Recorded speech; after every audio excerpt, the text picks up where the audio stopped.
प्रधानमंत्री नरेंद्र मोदी ने कल लाल किले से भाषण दिया और उनके उस भाषण के बाद आज देश के अखबारों में जो हेडलाइन छपी है वो हेडलाइन कायदे से देश की जनता का, देश के जनमत का, देश के जनादेश का सरासर अपमान है। नरेंद्र मोदी जी ने कल जो कहा कि मैं 2024 में फिर से यहीं से झंडा फहराऊंगा और अखबारों ने सभी ने उसी को छाप दिया। लाल किले से बोले पीएम मोदी अगले साल फिर से आऊंगा। हर अखबार में इसी तरह की हेडलाइन जो है वो है कि मैं फिर से आऊंगा, आपके सपने पूरे करूंगा, 2024 में यहीं से झंडा फहराऊंगा। ये सारे जो है, और अंग्रेजी अखबारों में भी टाइम्स ऑफ इंडिया हो चाहे जो वो इंडियन एक्सप्रेस हो, किसी अखबार ने वो चीज नहीं छापी जो छापी जानी चाहिए थी। टेलीग्राफ अखबार ने छापी है। टेलीग्राफ अखबार ने छापा है जो बाकी के अखबारों ने नहीं छापा, वो टेलीग्राफ ने छापा है। और टेलीग्राफ ने कहा है कि election commission EC can retire, Modi has declared 2024 result, कि चुनाव आयोग को अब देश के अंदर रिटायरमेंट लेनी चाहिए, रिटायर हो जाना चाहिए। अब उनका कोई काम नहीं बचा है क्योंकि नरेंद्र मोदी ने अपने आप को 2024 में देश का प्रधानमंत्री घोषित कर दिया है। जब वो अपने आप को घोषित कर चुके हैं, डिक्लेयर कर चुके हैं और एक ऐसे प्लेटफॉर्म पर खड़े होकर के डिक्लेयर किया है, लाल किले पर खड़े होकर के डिक्लेयर किया है, तो चुनाव आयोग का काम क्या रह जाता है? चुनाव आयोग का तो कोई काम ही नहीं रह जाता है। ये दो फोटो लिखी हैं और ये दो फोटो यहां पर छापी है, इनका मतलब क्या है ये तो मैं आपको बाद में बताऊंगा। लेकिन अखबारों को यह बात क्यों नहीं सूझी? जो बात टेलीग्राफ ने लिखी है वो बात तमाम और अखबारों में, हिंदी अंग्रेजी के अखबारों में क्यों नहीं है? क्यों नहीं सवाल किया गया इस बात को लेकर के कि नरेंद्र मोदी कैसे देश की जनता का, जनमत का अपमान कर सकते हैं? क्योंकि हमारे देश में चुनाव का मतलब यही है कि जब तक आखिरी गिनती ना हो जाए कोई अपने आप को घोषित नहीं कर सकता है। कोई छोटे से छोटा पार्षद तक वो ये नहीं कह सकता जीतूंगा तो मैं ही आऊंगा, कोई नहीं कह सकता। और अगर कोई ऐसा कहता तो वो अहंकारी, घमंडी कहलाएगा। लेकिन किसी अखबार ने वो हिम्मत नहीं दिखाई कि कह सके कि मोदी ने ये क्या कह दिया। टेलीग्राफ अखबार ने जो है छापा है और टेलीग्राफ अखबार पहली बार हिम्मत नहीं दिखा रहा है। टेलीग्राफ अखबार ने जब मणिपुर पर नरेंद्र मोदी नहीं बोले थे तब भी उन्होंने कहा था कि 79 दिन लगे मगरमच्छ के आंसू बाहर आने में, मगरमच्छ की जो खाल होती है उस तक दर्द और शर्म पहुंचने में 80 दिन लग गए। ये टेलीग्राफ ने तब भी छापा था। तो टेलीग्राफ अखबार वो पत्रकारिता को कैसे जिंदा रख रहा है और बाकी कहां पर पत्रकारिता है, इस बात को आप देख लीजिए। किसी अखबार ने नहीं लिखा। कुछ अखबारों की हेडलाइन जो है मैं आपको, इन्हीं अखबारों की हेडलाइन जो है मैं आपको यहां दिखा देता हूं कि किस तरह से किस किस अखबार ने जो है वो क्या क्या कहा है। और एक ये फोटो बड़ी दिलचस्प है, एक ये फोटो जो है वो बड़ी दिलचस्प है। लाल कृष्ण आडवाणी, देखिए बीजेपी के लौह पुरुष, लाल कृष्ण आडवाणी बीजेपी के लौह पुरुष, और कभी नरेंद्र मोदी इनको अपना गुरु कहते थे, और कल लाल कृष्ण आडवाणी उनकी बेटी, और कोई नहीं है, और कोई नहीं है। लाल कृष्ण आडवाणी जो है वो अपने घर पर, अपने आवास पर जो है वो अकेले तिरंगा झंडा फहरा करके ऐसे जो है वो सलामी दे रहे हैं। और सलामी में भी उनकी बच्ची, लड़की ने जो है उनका हाथ पकड़ा हुआ है, क्योंकि अब उम्र जो है साथ नहीं दे रही है। उम्र तो साथ देगी नहीं देगी, वो तो एक प्रकृति का नियम है कि मैं भी हूं चाहे आप हों। जब हम इस उम्र में पहुंच जाएंगे तो जाहिर सी बात है हमारा हाथ और हमारे शरीर में भी जो है वो उतना जोश खरोश नहीं बचेगा। लेकिन जिनको साथ देना चाहिए था, जिनको साथ होना चाहिए था, आज उनमें से कोई नहीं दिखा। तो सोचिए, ये प्रकृति है। कभी लाल कृष्ण आडवाणी ने रथ यात्रा निकाली थी और रथ यात्रा के नाम पर क्या क्या तांडव हुआ था और किस किस तरह से हुआ था और उसके बाद में क्या क्या हुआ था, सब कुछ याद है ना। और आज लाल कृष्ण आडवाणी हाशिए पर है। ये कल की तस्वीर दिखा रहा हूं मैं आपको, कोई पुरानी फोटो नहीं दिखा रहा हूं। अब जरा एक एक हिंदी के अखबारों में क्या छपा है वो आपको दिखाता हूं, और उसके बाद में जो अलग अलग राजनीतिक पार्टियों की और खास करके सुप्रिया सुलेह की और तेजस्वी यादव की जो प्रतिक्रिया आई है उसको सुनिएगा। किस तरह से लताड़ लगाई है नरेंद्र मोदी जी को और पूछा है जो आप बात कह रहे हैं उसका मतलब क्या है, मायना क्या है। नरेंद्र मोदी साहब जो है, ये नवभारत ने लिखा है, लाल किले से बोले पीएम मोदी अगले साल फिर आऊंगा, अगले साल जो है फिर आऊंगा, ये लाल किले से नरेंद्र मोदी ने बोला। सवाल जो है वो 9 बार टाइम भी नहीं पूछ पाया। मणिपुर से शुरुआत की 10 भाषण की, जो 10 खास बातें मणिपुर से शुरुआत की। 3 बुराइयों का जिक्र किया, जिसमें परिवारवाद, तुष्टीकरण और भ्रष्टाचार, 3 बुराइयों का जिक्र किया। 3 नई योजनाओं का ऐलान किया है, जिसमें जो है वो घर लेने वाले लोगों के लिए लोन जो है वो सस्ता करेंगे, जन औषधि केंद्र की बढ़ा करके 10,000 से 25,000 करेंगे। ओबीसी के लिए जो है वो विश्वकर्मा जयंती पर जो है एक योजना लेकर के आ रहे हैं, विश्वकर्मा योजना। और फिर उसके बाद में परिवारजन शब्द का इस्तेमाल 50 बार, परिवारजन, ये बड़ा गजब हुआ इस बार। नरेंद्र मोदी जी ने अपने भाषण में, पहले तो बोलते थे मित्रों मित्रों मित्रों, लेकिन अब मित्रों बोलने छोड़ दिया है, क्योंकि राहुल गांधी ने देश को बताया कि मोदी जी के मित्र कौन कौन है। अब जब भी नरेंद्र मोदी मित्रों बोलते हैं तो लोग समझ जाते हैं कि मित्र किसको कह रहे हैं, कौन कौन मित्र हैं। अब तमाम पॉलिटिकल पार्टियों में जो है वो खुल करके इस पर बोलना शुरू कर दिया है कि मोदी जी किसके मित्र हैं या मोदी जी के मित्र कौन हैं। तो मित्रों बोलना छोड़ा, मित्रों के बाद में भाइयों बहनों बोलना शुरू किया, लेकिन वो भाइयों बहनों इतना चुभने लग गया तो नरेंद्र मोदी अब नया शब्द लेकर के आए, परिवारजनों। और परिवारजनों जो है उन्होंने 50 बार, कल अपने 92 मिनट के भाषण में 50 बार परिवारजनों बोला। महिला शक्ति की बात की और कहा कि हम जो है वो 2 करोड़ जो है वो लखपति दीदी हम बनाएंगे। सत्ता में वापसी के लिए 2024 में ऐलान कर दिया कि 15 अगस्त से यहीं पर झंडा फहराऊंगा। आतंकवाद का दौर जो है वो गया, इस बात को जो है नरेंद्र मोदी कह रहे थे कि अब वो दौर नहीं रहा कि बम का जो दौर है। महंगाई पर वार किया, उन्होंने कहा नरेंद्र मोदी साहब ने कि अब महंगाई को हम इंपोर्ट कर रहे हैं, मतलब कि दूसरे देशों से हम जो सामान लेकर के आते हैं, तेल लेकर के आते हैं या और दूसरा सामान जो है हम इंपोर्ट करते दूसरों देशों से मंगवाते हैं, तो उसके साथ साथ हमें महंगाई भी वहीं से आ रही है। मतलब कि देश में महंगाई है, इसको लेकर के विदेशी मुल्कों को जिम्मेदार ठहरा दिया एक तरह से। फिर उसके बाद में गुलामी से आज़ादी, तो वही सारी बात कि हमें जो है वो गुलामी की जंजीरों को तोड़ना है, ये करना है, वो बातें रही।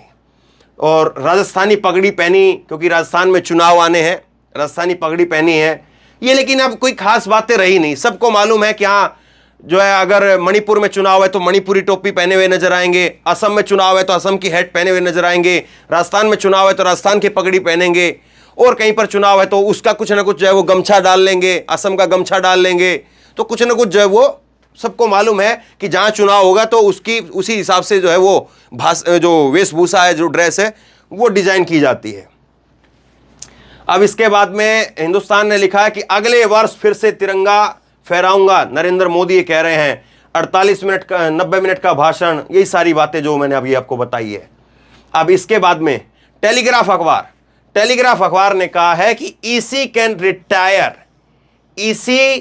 Retire Narendra Modi has declared 2024 result, कि अब चुनाव आयोग रिटायर हो जाए, उनका कोई काम नहीं बचा है। चुनाव आयोग का काम तो यही होता है ना कि देश में जो है वो चुनाव कब होंगे उसके लिए प्रेस कॉन्फ्रेंस करेंगे, प्रेस कॉन्फ्रेंस करके बताएंगे कि आचार संहिता लग गई है, फिर उसके बाद में अलग अलग बूथों पर जाएंगे, वहां पर अरेंजमेंट करेंगे। तो बड़ा तामझाम होता है चुनाव आयोग का, बहुत काम होता है। चुनाव आयोग जब पूरी साल लगा ही रहता है चुनाव में, कहीं ना कहीं चुनाव होते रहता है इधर उधर।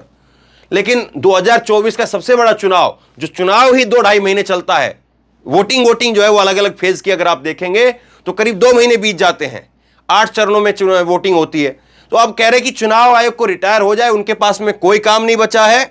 और अब जो है मोदी ने अपने आप को घोषित कर दिया है।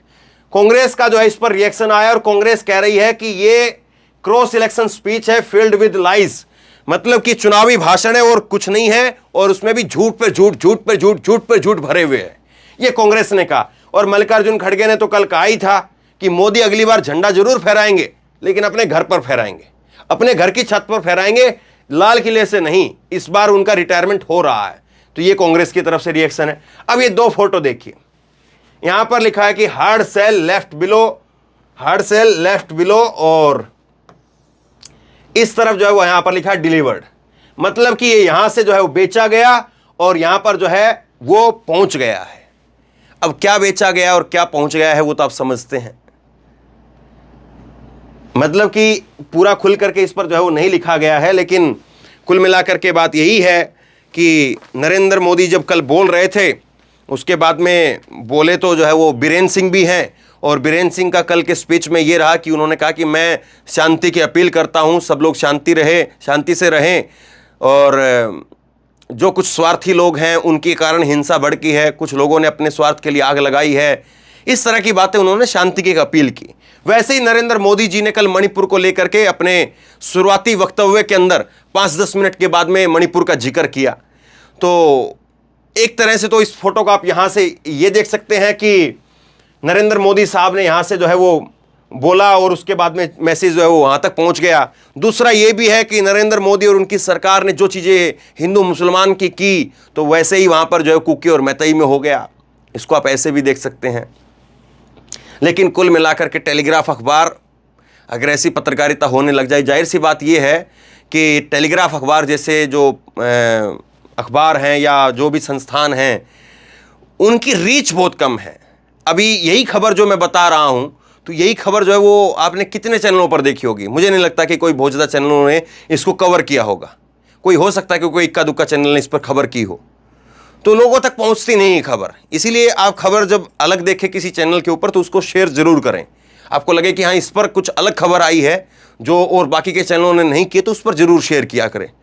और दूसरा ये है कि अंग्रेजी का अखबार हो गया तो सब जगह आता भी नहीं है, सब शहरों में इसकी जो है वो डिस्ट्रीब्यूशन भी नहीं है। हिंदी के अखबार जो है वो आम गांव देहात तक पहुंच भी जाते हैं, लोगों तक पहुंच जाते हैं, हर जगह मिल भी जाते हैं, लेकिन वहाँ पर उतनी वो उस तरह की हेडलाइन नहीं होती है, लोगों को उस तरह की समझ जो है पैदा नहीं की जाती है, उस तरह की जागरूकता नहीं होती है। तो ये सारी चीज़ें हैं। अब इसके बाद में कुछ अखबार मैं और दिखाता हूँ और उसके बाद में पॉलिटिकल पार्टियों ने क्या क्या कहा है वो देखेंगे। मैं फिर आऊँगा और आपके सपनों को पूरा करूँगा, ये दैनिक जागरण ने लिखा है। तो ये कमाल की बात है कि नरेंद्र मोदी 10 साल तक रहे, डबल इंजन की सरकार रही। आपको अगर 2014 का मैं भाषण याद दिलाऊं तो नरेंद्र मोदी जी ने क्या कहा था मालूम है? नरेंद्र मोदी जी के शब्द थे कि आपने कांग्रेस को 60 साल दिए हैं, मुझको 60 महीने दे दीजिए। ये नरेंद्र मोदी जी के शब्द हैं कि आपने इनको 60 साल दिए हैं, मुझे 60 महीने दे दीजिए। यानी 5 साल के अंदर जो महीने होते हैं, एक साल में 12 महीने और 5 साल में 60 महीने, तो मुझे 5 साल का एक मौका दे दीजिए। आपने 60 साल का मौका उनको दिया है, तो 5 साल का एक मौका, 60 साल और 60 महीने, ये नरेंद्र मोदी ने कहा था। लेकिन 60 साल के बाद में 60 महीने नहीं, 120 महीने उन्होंने ले लिए। लेकिन 120 महीने जब पूरे हो गए तो फिर उसके बाद में फिर से बढ़ा दिया, फिर से बढ़ा करके कह रहे हैं कि मैं फिर आऊंगा। और अब तो गजब की बात पता है क्या है? अब नरेंद्र मोदी साहब जो हैं वो 5-10 साल की बात नहीं करते हैं, 5, 10, 20, 50 साल की बात नहीं करते हैं। वो नरेंद्र मोदी अब बात करने लगे हैं 1000 साल की। देखिए कमाल की बात है ना। मतलब कि कोई नेता होता है कि भाई 1 महीने के अंदर तुम्हारी रोड बनवा देंगे, तुम्हारा जो है ये कम्युनिटी सेंटर जो है बन जाएगा, तुम्हारा खेल का ग्राउंड जो है वो 6 महीने के अंदर बनवा करके दे देंगे। तो हमारे नेता जो होते हैं छुटभैये टाइप के नेता हमारे, या विधायक होते हैं, सांसद होते हैं, उनसे जब लोग जाते हैं उनके पास में तो यही बात कह करके भेज देते हैं कि चिंता मत करो, 1 साल के अंदर अंदर जो है तुम्हारा ये काम करवा करके दूंगा। अब नरेंद्र मोदी देखो कितने बड़े नेता हैं, कितने बड़े विश्व के नेता हैं, वो 1000 साल के लिए काम कर रहे हैं। कल नरेंद्र मोदी जी ने कहा कि इस अमृतकाल के अंदर जो फैसले लिए जा रहे हैं, इस अमृतकाल के अंदर जो चीज हो रही है, उसका असर आने वाले 1000 सालों के ऊपर पड़ेगा। बताइए पूरी दुनिया में कोई ऐसा नेता नहीं होगा जो 1000 साल के लिए बोल रहा होगा, लेकिन मोदी साहब बोल रहे हैं 1000 साल के लिए बोल रहे हैं कि 1000 साल तक जो है वो असर रहेगा। अब आदमी जो है वोट दे कि ना दे कि वो खुद परेशान हो जाएगा कि एक तरफ तो जो है वो राहुल गांधी हैं, केजरीवाल हैं, ममता बनर्जी हैं, ये नेता है जो बात कर रहे हैं कि ठीक है तुम्हारा बिजली फ्री कर देंगे, पानी फ्री कर देंगे, तुम्हारे जो है वो लड़कों को 10 लाख नौकरी दे देंगे, वो इस तरह की बात कर रहे हैं। दूसरी तरफ एक नेता है वो कह रहा है 1000 साल तक काम करूंगा। मतलब कि आदमी की 1 पीढ़ी 2 पीढ़ी नहीं, 100 पीढ़ी, 100 पीढ़ी जो है उसकी आदमी की जो है वो आराम से मौज लेंगी। ऐसा काम जो है नरेंद्र मोदी कर रहे हैं। मतलब कि आदमी छोड़िए, मुझे हंसी आने लग गई। अब मैं क्या बोलूं, मतलब गजब है। अब इससे ज्यादा क्या कहा जाए। मैंने नहीं देखा था ऐसा कोई भाषण, किसी का सुना भी नहीं था। पता नहीं नरेंद्र मोदी का भाषण कौन लोग लिखते हैं और कौन लोग कहते हैं कि मोदी जी आप इस बात को बोल दीजिए। और चलिए कोई कह भी देता है। अटल बिहारी वाजपेयी की एक चीज़ मैं आपको बताता हूँ। अटल बिहारी वाजपेयी जो है उनको स्पीच लिख करके दी जाती थी। अटल बिहारी वाजपेयी को स्पीच लिख करके दी जाती थी तो स्पीच को अपने पास मंगवाते थे। कोई भी नेता हो सबको स्पीच लिख करके दी जाती है। ऐसा कोई नेता नहीं है, चाहे राहुल गांधी हो, चाहे केजरीवाल हो, चाहे ममता बनर्जी हो, सबको स्पीच लिख करके दी जाती है। वो उसको पढ़ते हैं, फिर उसमें से कुछ चीजें लेते हैं, कुछ चीजें छोड़ देते हैं, कुछ चीजें हुबहू बोलते हैं, कुछ चीजें जो है वो उसमें से रह जाती हैं। ये होता है। लेकिन अटल बिहारी वाजपेयी एक ऐसे नेता थे जो स्पीच उनको दी जाती थी कि आपको 15 अगस्त पर यह स्पीच आपके लिए तैयार की गई है, तो उस स्पीच को मंगवाते थे, मंगवा करके उस स्पीच को बाकायदा देखते थे, देख करके उस स्पीच में से काट छांट करते थे।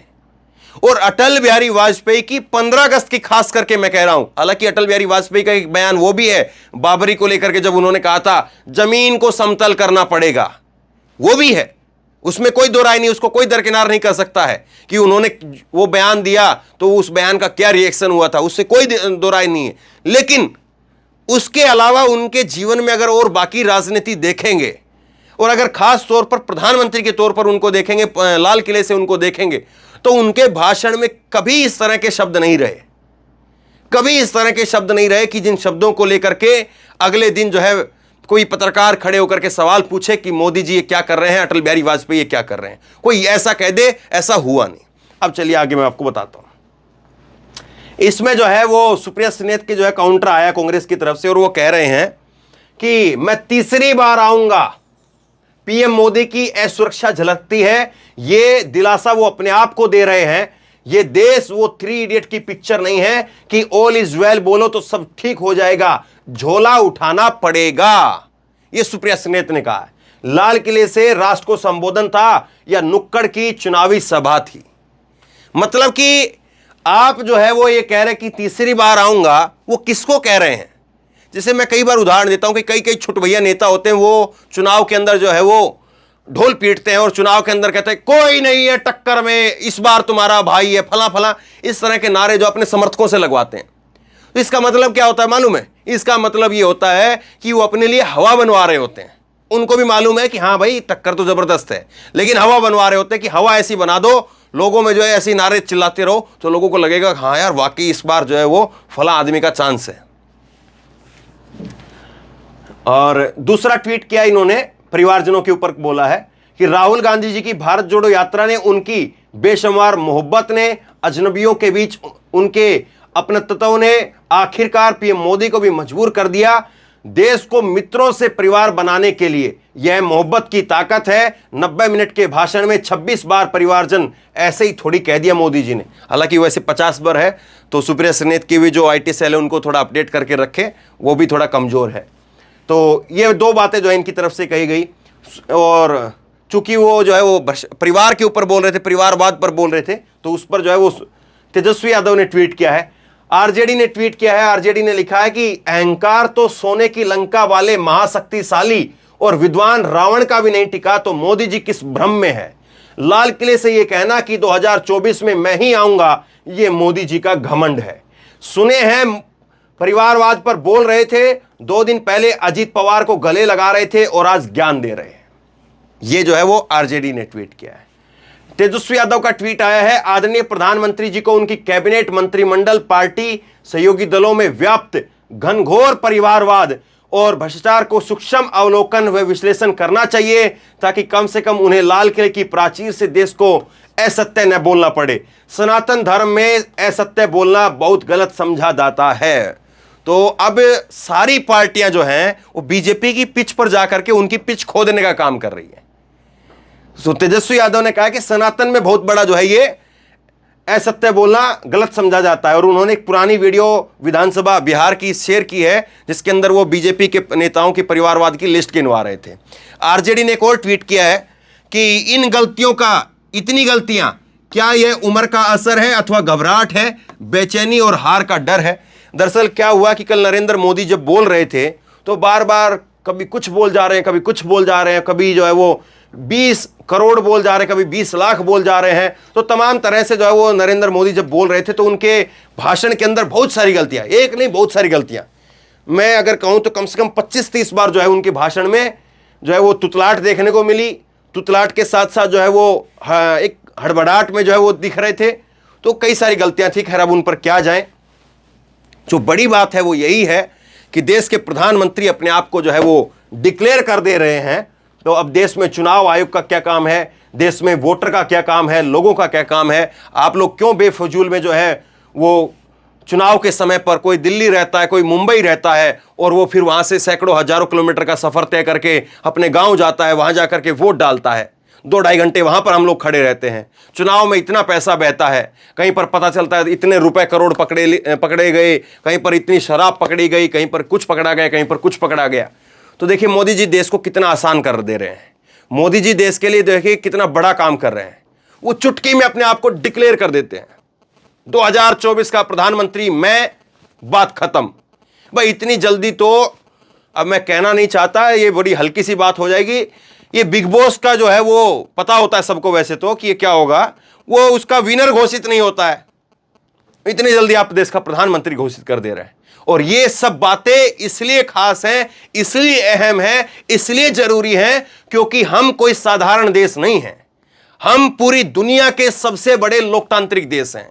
और पूरी दुनिया के सबसे बड़े लोकतांत्रिक देश का अगर प्रधानमंत्री अपने आप को खुद ही प्रधानमंत्री घोषित कर देता है तो सोचिए भारत के बारे में जो विदेशी मुल्क में जो विद्यार्थी पढ़ते होंगे, जो वहां पर विदेशी मुल्क के जो दूसरे देशों के जो बच्चे हमारे बारे में स्टडी करते होंगे, उनको क्या पता चलेगा कि पूरे देश में, पूरी दुनिया में सबसे बड़े जो लोकतांत्रिक देश है भारत, उसके प्रधानमंत्री अब ऐसे हो गए हैं कि वो अपने आप को खुद ही प्रधानमंत्री घोषित कर देते हैं।